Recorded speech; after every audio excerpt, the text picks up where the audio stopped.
If you want to see how I take this old, outdated fan and update it to look like this on a budget, then keep watching.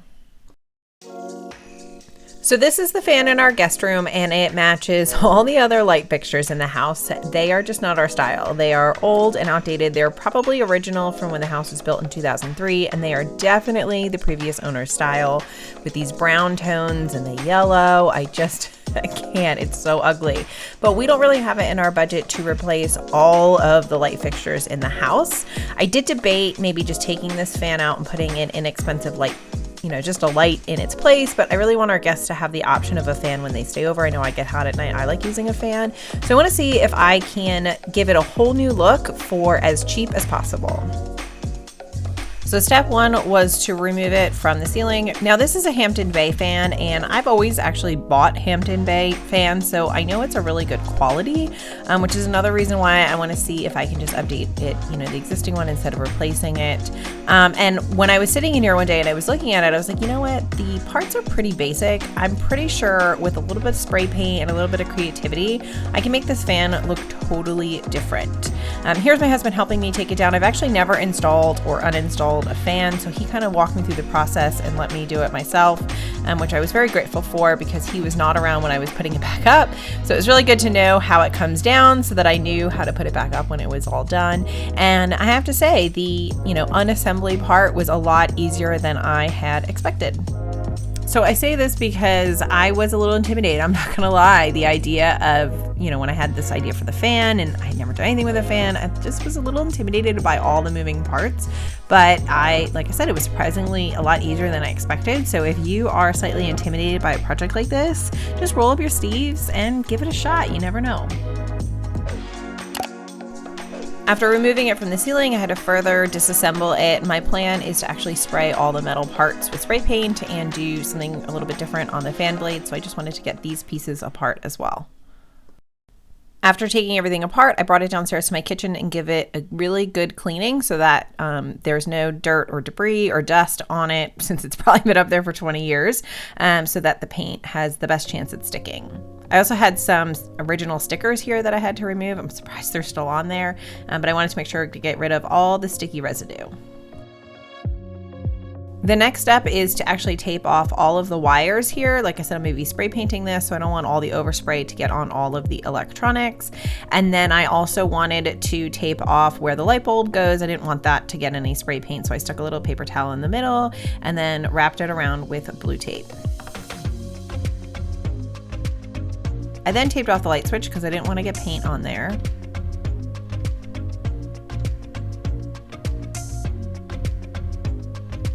As well as the Hampton Bay label on the front. I thought about painting over this, but I just thought it might look weird or cheap if I painted over it. The Hampton Bay logo is very distinctive with the black and gold, and I thought, if I taped it off and I left the little logo the way it was, and it would look like it was more meant to be that way. And I actually think it turned out in the end. You'll see.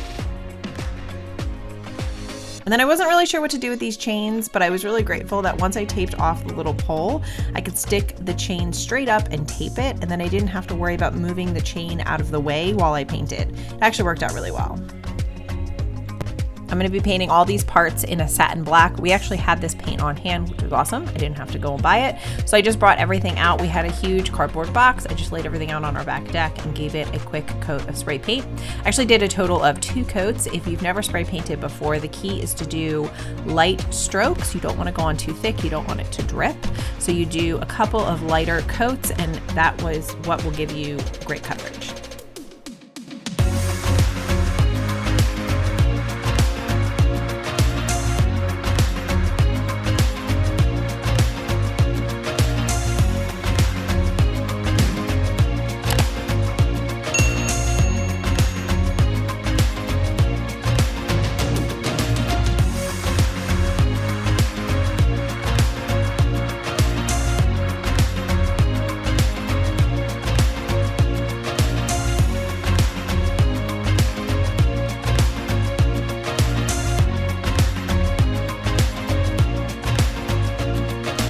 While the paint was drying, I turned my attention over to the fan blades. You'll see that they are reversible, and I was kind of debating this darker brown was not too bad. And I was debating if I should try to save it or not. And in the meantime, I knew that this lighter brown color was not going to work, and I had a plan to cover it with some contact paper, but I didn't want the edges, which you just saw there a second ago, to still be brown. I thought it might stand out. So my plan is to kind of tape off the back side of this and get at least the edges spray painted in black, so that once I cover that cherry red brown with the contact paper that I have, you won't even notice that they were even brown to start with.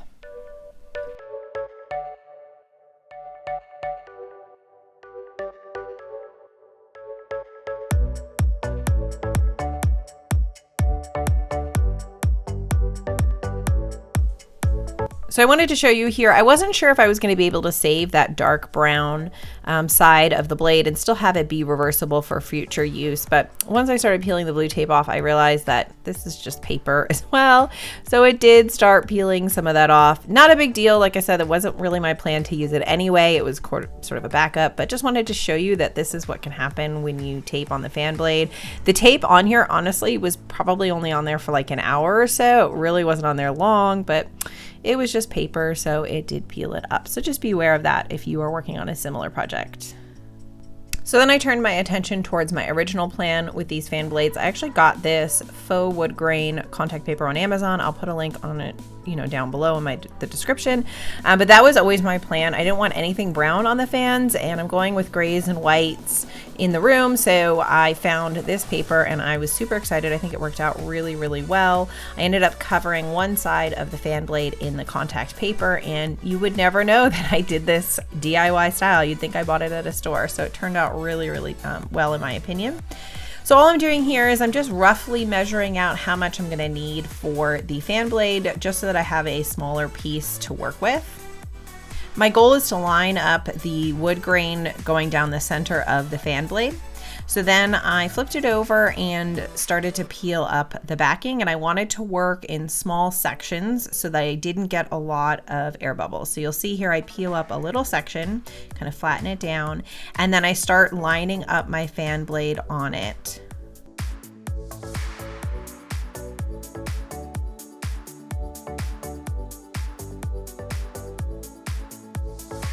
And then once I get it where I'm happy with it, I flipped it over, flattened out that section, made sure there's no air bubbles. I just used my fingers for it. And then I slowly peeled back the backing, smoothing out the contact paper as I went, so that I really got a nice, smooth, even application with no air bubbles. The key with this is just to go slow. If you go too quick, you might trap some air in there and it might be really difficult to get it out. So just go really slow and take your time.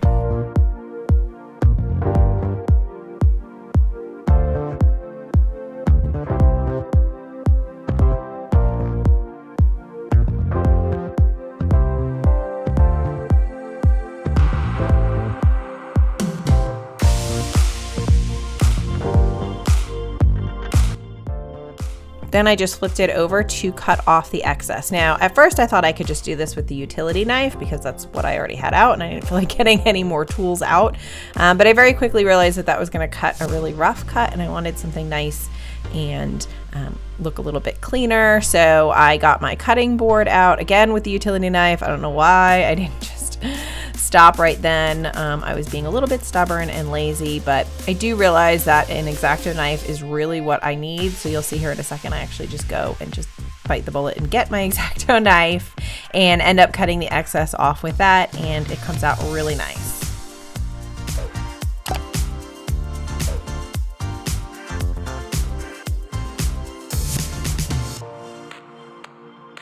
I start by trimming it from the back and then I flip it over and I realize there's still a couple rough edges from that utility knife, so I'm just cleaning it all up here.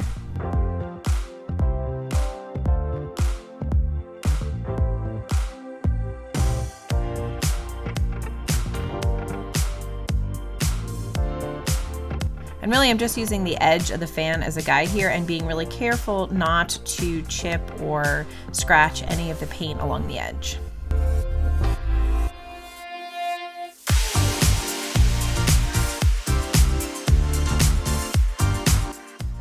I think it looks pretty good. So now to repeat the process on the rest of the fan blades.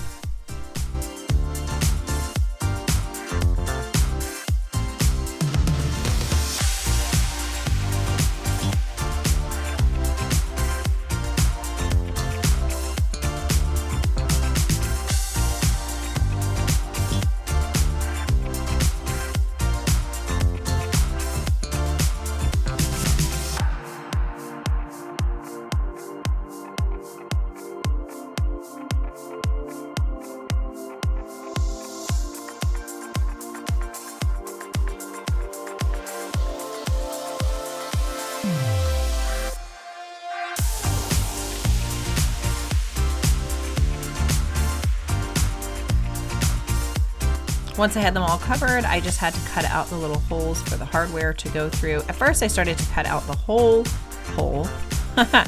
Made more sense in my head. And then I realized I could just score the paper like that and then it would push through. And the hardware is kind of large around it anyway, so you're not even going to see it, but it fits perfectly.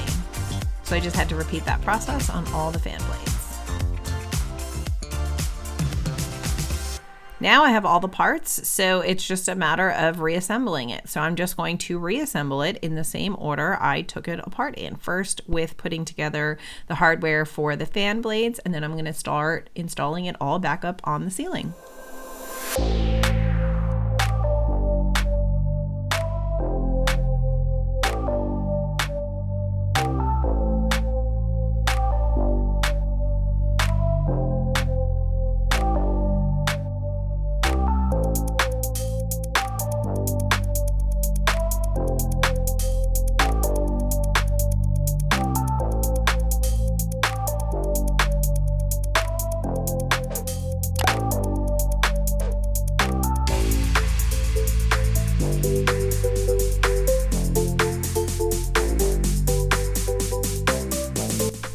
One of the things that really made this project easy is that the fan was already installed. So you can see here, I really just took down all of the parts that you would see that I actually changed, but the overall mechanics of the fan stayed up on the ceiling, which made, reinstalling this when I was all done super easy.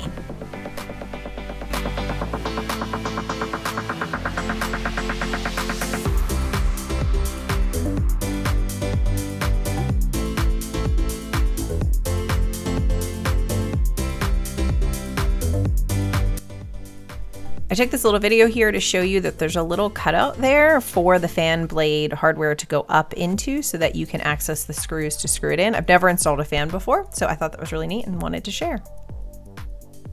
You might be thinking at this point, well, what happened to the ugly yellow marble globes that go over the light bulbs? And I thought about painting them, but I just thought they were going to look really bad painted and take away the light, and I didn't want to do that. So I ended up just buying brand new ones. I went with the most inexpensive ones I could find. I didn't want anything too fancy or with any detail. Thought about going with clear glass, but I couldn't find a matching set. I needed 4. I couldn't find 4 that weren't broken. So I ended up going with these white ones. I think it worked out really well. They're nice and simple and clean and do not distract from the rest of the fan. I'll put a link to these below.